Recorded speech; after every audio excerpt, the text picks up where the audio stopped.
Hey everyone, it's Big Jim here, Big Jim's Records.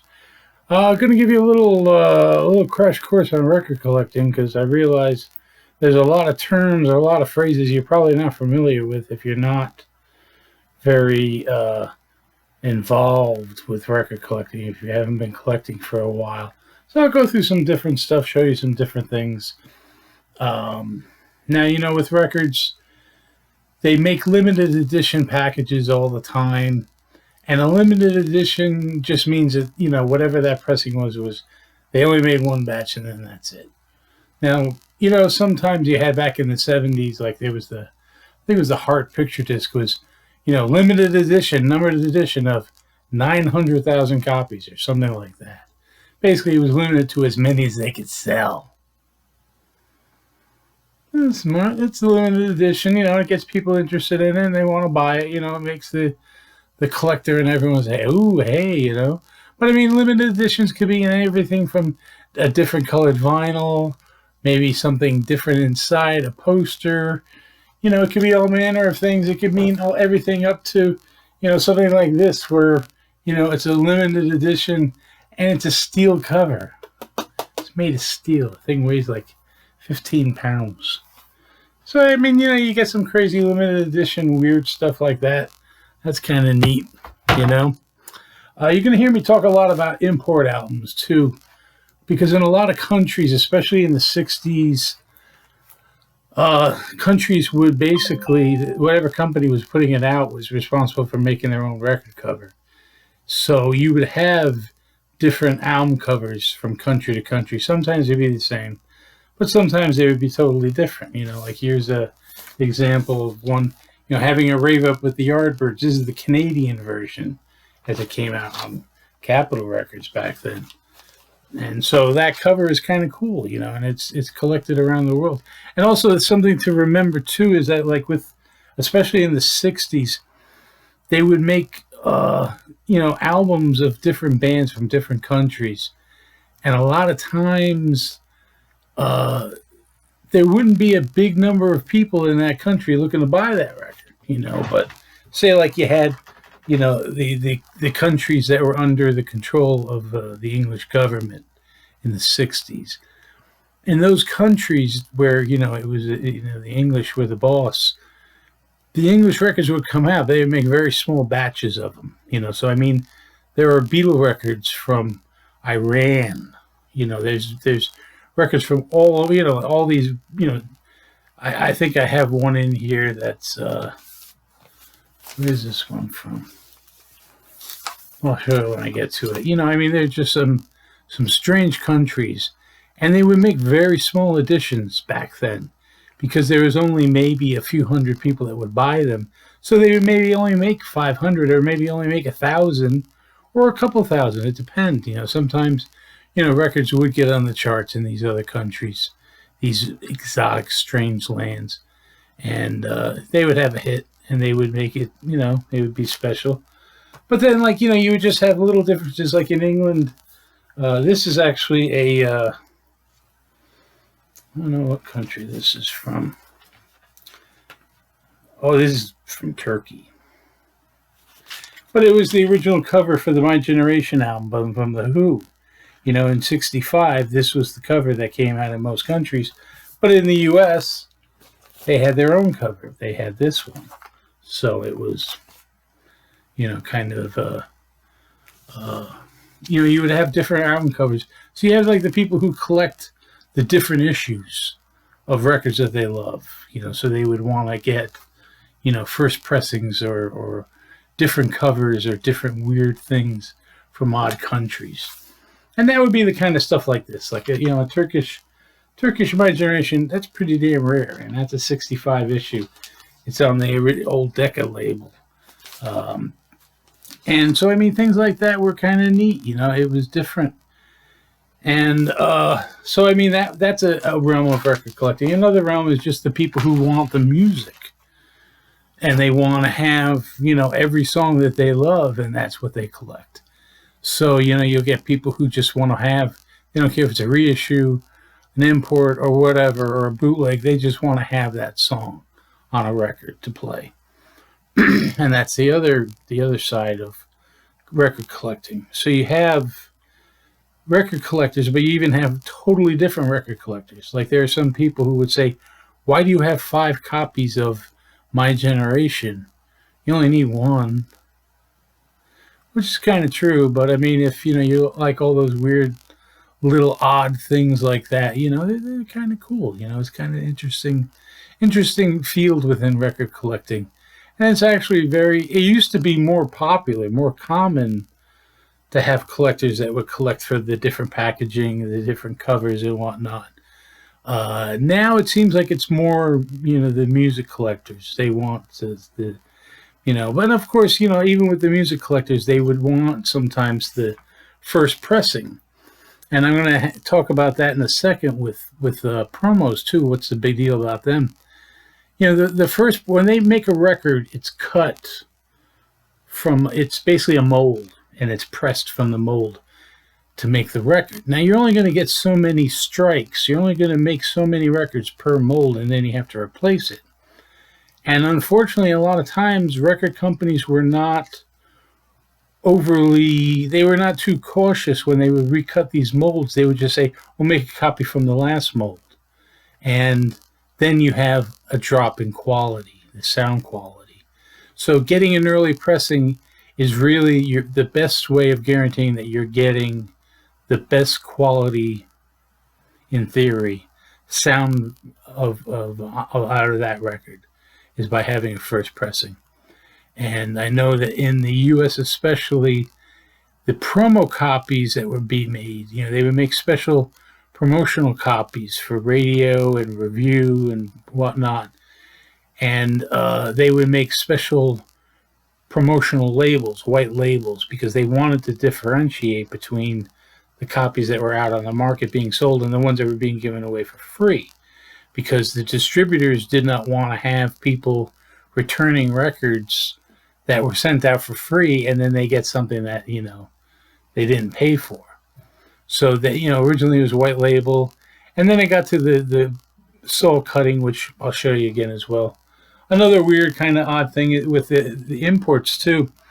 You'll hear a lot of conversation talk about record club issues from like the 60s into the early 70s. And they went on into the 80s as well, and we had the Columbia House over here, and we had the RCA record club as well in the U.S. Record club issues sometimes are quite different because I know, like with the U.S. Capitol Record Club, the issue of Yesterday and Today has, I think it's 2 songs which are in true stereo. For some reason, the true stereo version only ended up on the record club issue with the green label. Go figure. So if you wanted to have, to hear the whole album in true stereo, because sometimes they would just throw these stereo mixes together too, because a lot of the records were mastered back then in mono, just because that was that was how the artist worked from you. You worked from a mono mix, or maybe you mixed it for stereo. But like in the question of like mid 60s, well, they would mix to mono, and so they would have to remaster it to get it into stereo. And it wasn't always something that like the Beatles sat there and monitored the stereo mixes. No, they really weren't there for that. As you read in the Bruce Spicer books, which are if you're interested in the recording sessions and the different records of the Beatles, the U.S. issues, those Bruce Spicer books are absolutely, hands down, amazing. But it's like reading a textbook sometimes, because there's so much information. It's so dense, but it's a tremendous tool to have. But I mean, he talked in there about how the Beatles weren't even present for the stereo mixes. Maybe George Martin would be there, but sometimes it was just the engineer, Jeff Emmerich, would just be there to do the stereo. So he was the one that decided what mixes, what went into what channels. So sometimes, but anyway, back to record clubs. In Europe, they had record clubs also. And the record club, I guess, throughout a lot of the European countries was like the TV guide. It was the paper, the publication that came into every home in the country. Everyone had to see what TV shows are on, and in there they would make their own records. They would license it from the record labels, and they would make their own pressings, and they would sell them. And what they would do sometimes is that they would put unique covers on them. I'm sure some of it was to try to trick people into getting their issue. Sometimes the record covers were pretty damn cool. They were pretty amazing. Like, this is a really nice one. This is for the Black Sabbath album Paranoid.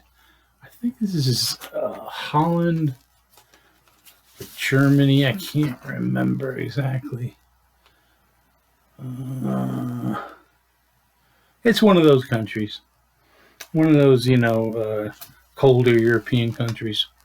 And they made a special, I'll show it to you without in the sleeve. It's really beautiful.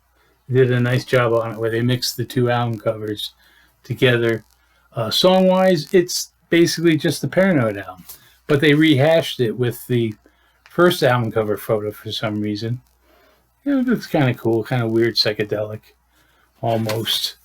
Black Sabbath only had a couple. They didn't have too many back in the day of record club issues that were different. Here's a couple other club records that are interesting. Again, Beatle references. Now, the Magical Mystery Tour album was not released on record, on album, in most countries. It was released as a double EP. And the U.S. import, in the U.S. it was released on album. So people were buying up the import, of Magical Mystery Tour in these other countries quite a bit. Well, in Australia, for the World Record Club, they made their own special cover for Magical Mystery Tour, and it's a great cover. Great cover, it's nice packaging. They did sometimes you get some really nice looking covers like that. This is another one. This is a German one, a German record club. It was a compilation album of Beatles songs called The World's Best. Again, a great psychedelic cover. It's got more photos on the back. It's kind of neat. Song-wise, it's just a collection from 64, 65, into, it's just basically a collection of songs that they would put together. So, in that way, it was kind of a unique album, and so the record club issues, there are a lot of people who collect those, and for a long time, they really weren't collected much in Europe, and now it's really exploded, where even over there, the prices have really gone up on a lot of stuff. And a lot of those records too, like like people would say, oh, I remember seeing that at a flea market. Well, what would happen is that these companies would make these, special record club issues, and then when they stopped selling them and they had leftovers, they would end up sending them to America, because the import business, import-export, was very big in records. Records were always being sent back and forth to countries. So it was possible to buy some of these odd imports in the United States and vice versa. They would get some of these, the U.S. issues of the albums, like the U.S. albums that didn't come out over in Europe, things like the early Beatles, Beatles 65, Beatles 6. Those were records that Capitol basically put together, that they Frankenstein together. Basically, because back in the 60s, people bought singles and they bought the albums. So the rule was with a lot of groups is that you didn't put your singles on the albums, because then you're making them pay twice. But unfortunately, when the singles would fall out of print, when albums started becoming more popular, these singles became hard to get all of a sudden. And you had to go track them down. You had to go find them. And sometimes that was not easy. And I mean, there's some early bootlegs, especially like of The Who had a lot of 45s and B-sides that those songs did not make it onto an album, and it's kind of tricky, where if you want to have, Anytime You Want Me, well, you had to go track down a compilation album or a bootleg that had that song on it, because good luck trying to find the 45. because it probably only sold a few hundred copies. It was probably a dud seller. So, the 45 was hard to get.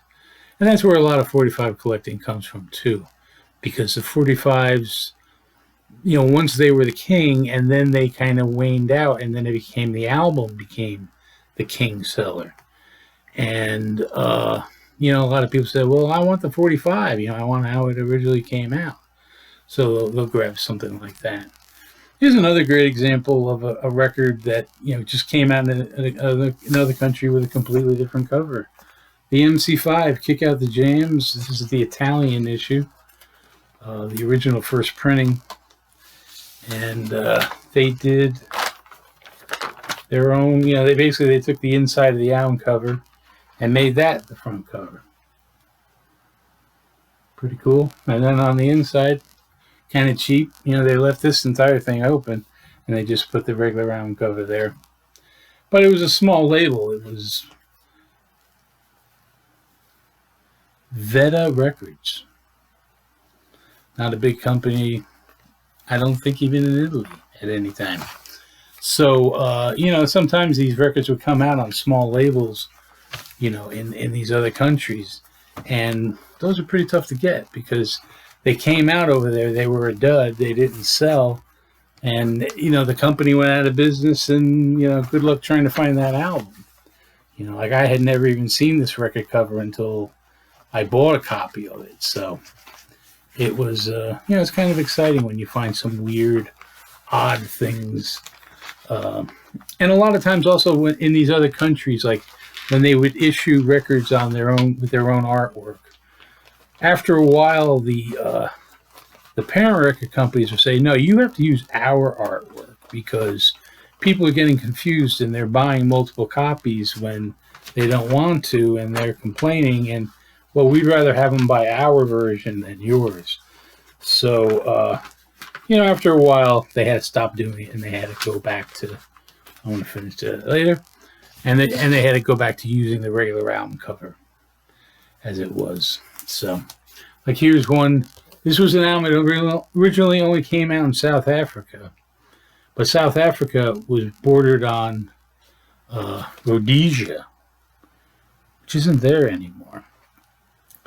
And they made Rhodesian pressings. Now, the only way you could tell the difference between the South African and the Rhodesian pressing is in the matrix of the record, in the dead groove. There's a stamp in there with lettering that says "Made in Rhodesia."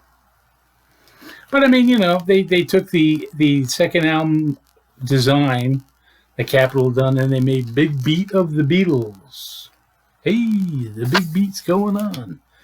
So, so that's it's a whole world of the import stuff. And I mean, I'm going to be looking at a lot of picture sleeves too, because most 45s that came out over in Europe through the 60s into the 70s and into the 80s and 90s, they always had picture sleeves, whereas the U.S. didn't do that. The U.S. would only do that on records it was really pushing.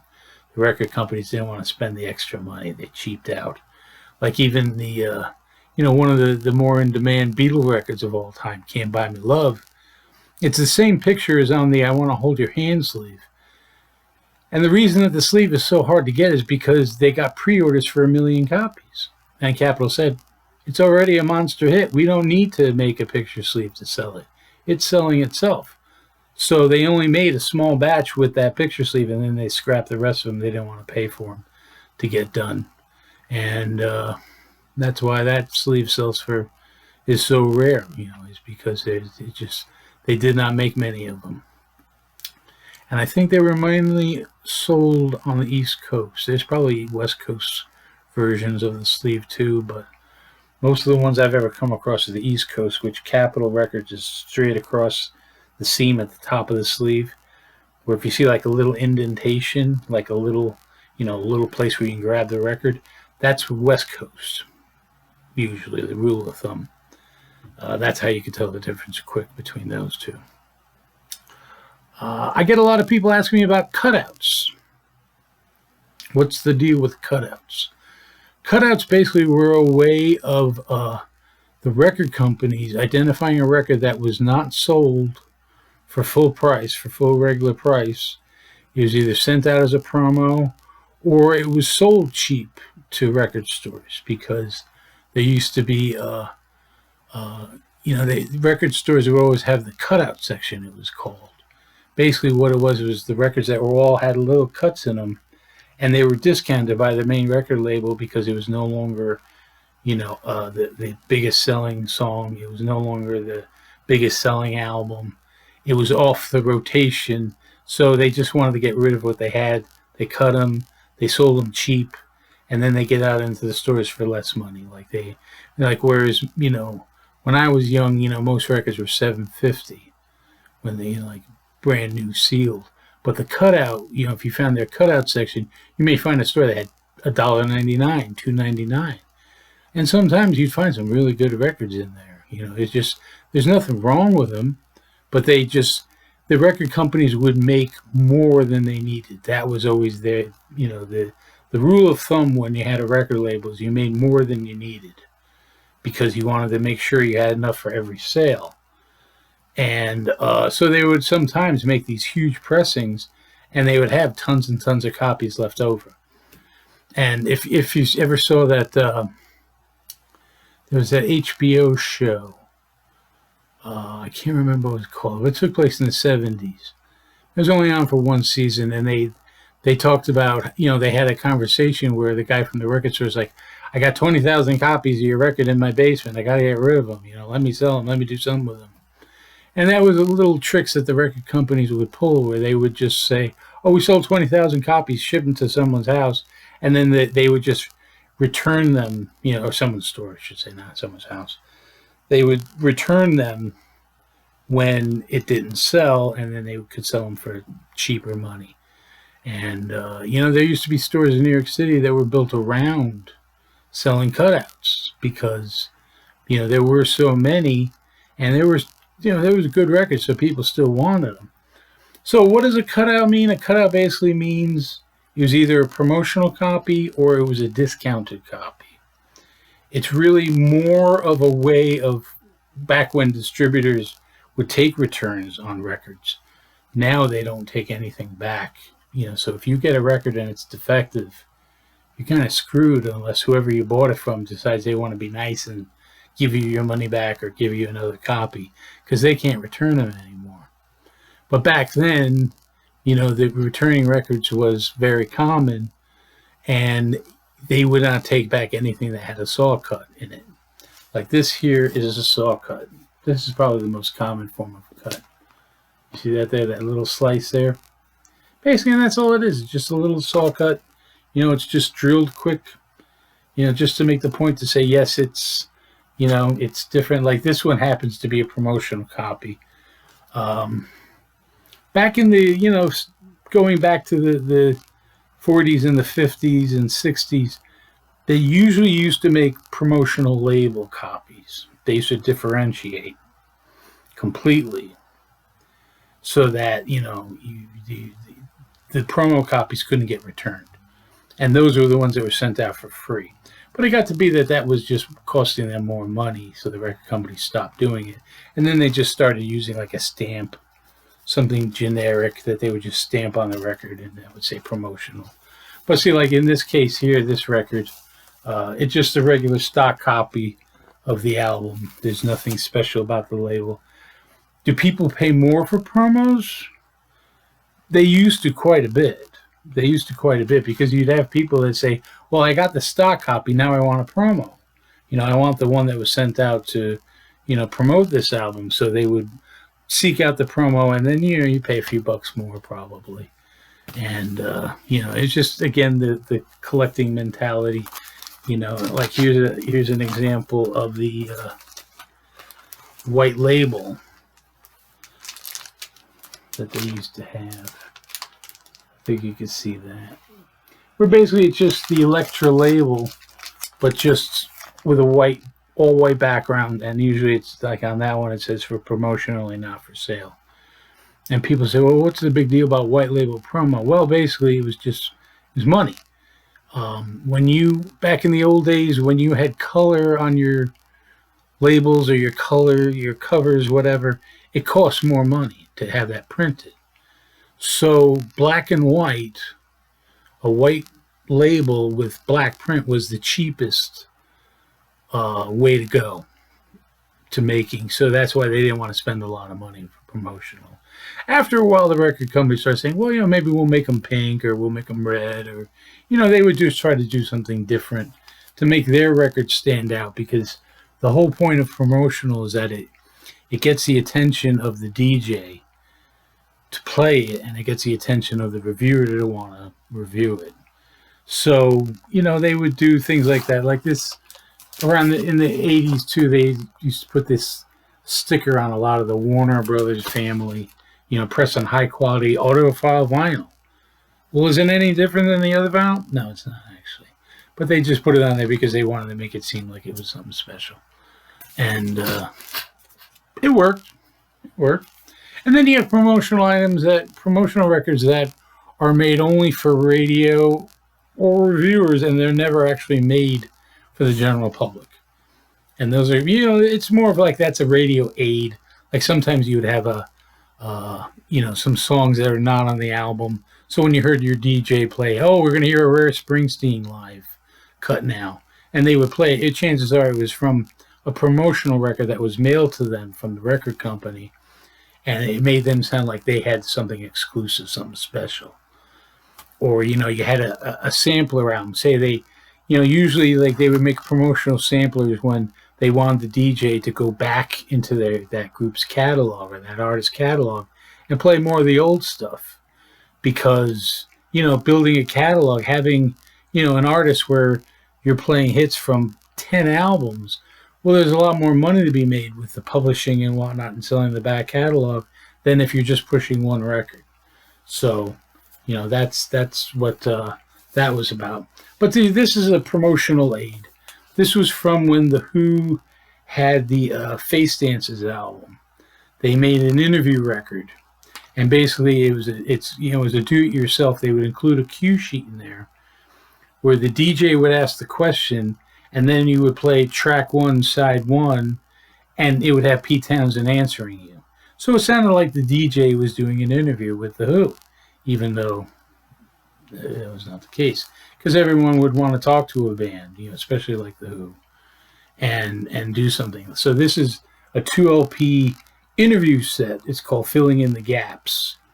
It was done for the Face Dances album back then by Warner Brothers. And I remember when this first came out, it was selling for $50, $75. You'd even see them as high as. Now you see them for much less because they actually did make quite a lot of those. And they really wanted to promote The Who. That was their big group. And, that was a big time for them too, because that was when they were starting to think about winding down and doing their farewell tours and doing the, Shea Stadium shows. That's really when The Who broke into the big arena level where it became normal. Like you never saw The Who in an indoor venue ever again. Practically, you only see them at a stadium. So. It's the record company's way of trying to get the word out more, trying to get you to play this stuff. And then the next thing I have to show you with promotional is they would sometimes, where they would make, back in the old days, they would make a promo 45 and that was the hit. Well, the 45s and the LPs would get kind of mixed up, and the 45s would get lost in between and get misplaced. So they started making singles as 12-inch records, like a 12-inch single. Like this is an English promotional 12-inch for Twice as Hard from the Black Crowes, back from 90. Back from 90, I think. That's what my eyes see, yeah. And this is from England. And basically it was a way of saying, well, play the hit. This is the hit, play it. Pay attention to it. And you would get, sometimes they would release a 12-inch promo for every song, that was a hit, because they wanted radio to pay it, and that would be the song that, like, the music director would put out so that the DJs would say, okay, we're going to play this song over and over again. So this is what we're going to play a lot of. That's where the 12-inch single came in. Right now, 12-inch promo singles are really not as collected as they used to be. They used to be very collectible, and there used to be people all over the place spending lots of money to get them. There's still some groups that still, fetch good money for their promo 12 inches, but not as many. Not as many. And then the last little thing I want to cover is the bootleg market. Now, the bootleg market, a bootleg basically is any record that's made without the authority, without the group or the record label, the copyright owner getting paid for doing the record. It's technically illegal. So it's kind of a gray area. But unfortunately, with music people, those bootlegs were very desired because a lot of times, you would hear stuff that you would never hear anywhere else. And they started back in the 70s in earnest. People say that the first rock bootleg was Bob Dylan, the Great White Demos. His early stuff. They made a 5 LP set of them. But bootlegs have been, on the market for forever. And sometimes the bootlegs even get into the mainstream market. You'll have time. There have been times in the past where, like, a record, because of something contractually is going on, it'll have to go out of print, and then you have people bootlegging it and making copies on the market.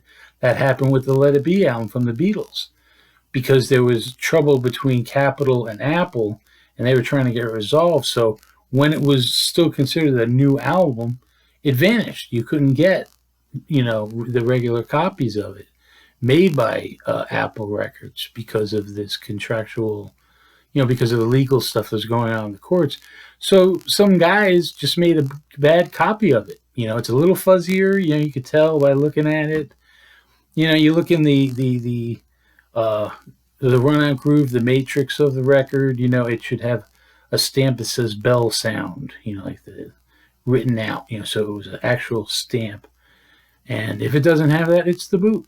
So, there are people who even collect those. But I mean, back in the 70s, boots would come out and they would just have insert front covers just shoved in there. And like this one's for Gentle Giant. I'd never seen a Gentle Giant bootleg. This was put out by Tarkle. It was a big company in the 70s.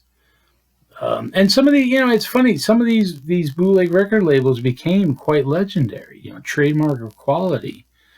They made so many records and were issuing them all over the place, because back when these were coming out, no one really knew how to police it. No one knew how to stop it. So they had to put laws on the books to control it. So, you could get in trouble technically if you had these.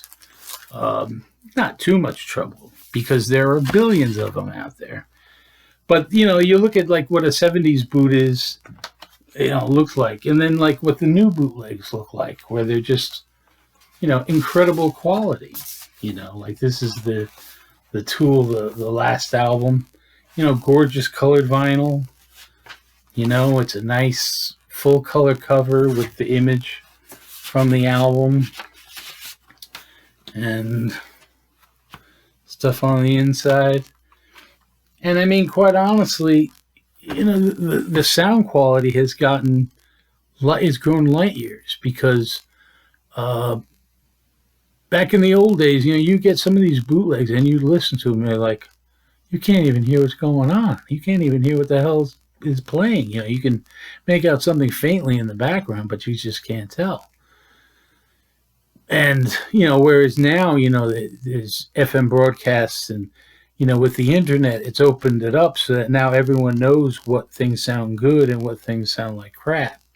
So I guess the bootleggers learned, and now they're only, most bootleg live albums are FM broadcasts. They were live on radio. And another weird thing too, again, with bootlegs in like with this Tool, that was never released on record.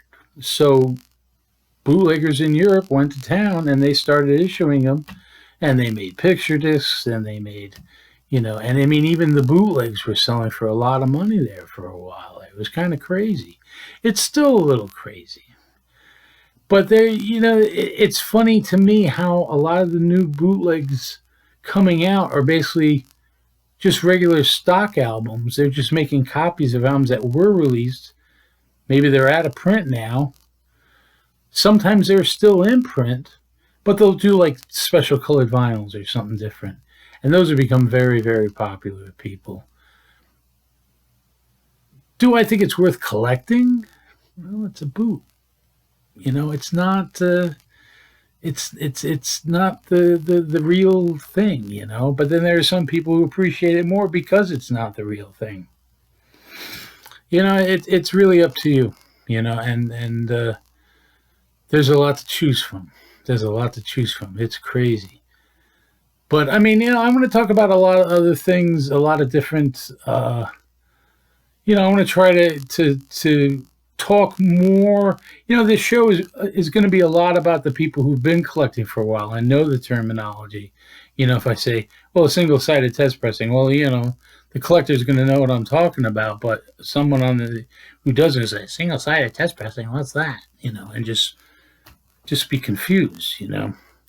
But I mean, I'm going to talk about the different items and why they were made and how they were made and how they were distributed, and just to give you an idea of what is, because with record collecting, it's like anything else that you're collecting. The information is the key. Knowing this stuff is the most important. You have to know what you're buying. You have to know what you're getting. And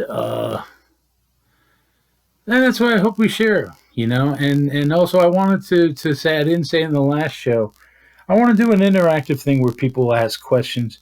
If you have a question, what you do is go to Facebook and like Big Jim's Records, the page for the store, or the podcast, whichever. There's a Big Jim's, I think it's Big Jim's Podcast, it's called. They have a Facebook page. You could like that too. And if you have a question, private message us through there. And what we'll do is that before I do a show, I'll have a look at that and try to answer, any interesting questions that may be. If you say something stupid, I probably won't talk about it, but that's okay. I'm a moody guy. I only talk about what I'm in the mood to talk about. So we're going to have a lot of, hopefully a lot of you are going to get turned on to a lot of cool stuff that you didn't know about before.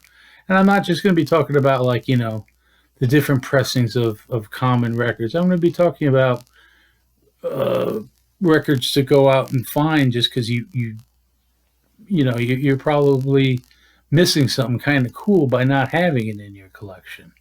So I'm going to have, stuff like that I talk a lot about. And also another thing too is if there's, you have a record that you put out yourself and you want a little publicity, send us a copy. And if we like it, we'll talk about it on the podcast. We'll show it to people and probably even give you a plug of where they can order it from. Because, a lot of this stuff's kind of hard to find. If you don't get it direct from the source, you don't get it. So we're gonna talk about stuff like that too. We'll do like some reviewing of new releases and maybe not so new releases, and just stuff that you probably should know about. Because you know about all the big stuff, and you could easily look stuff up on whatever you look up things on your little phone there, to figure out what's what. There's a lot of information out there. Well, I'm just another source of information. So we're going to do some more stuff like that. We're going to have some fun. But we'll be right back.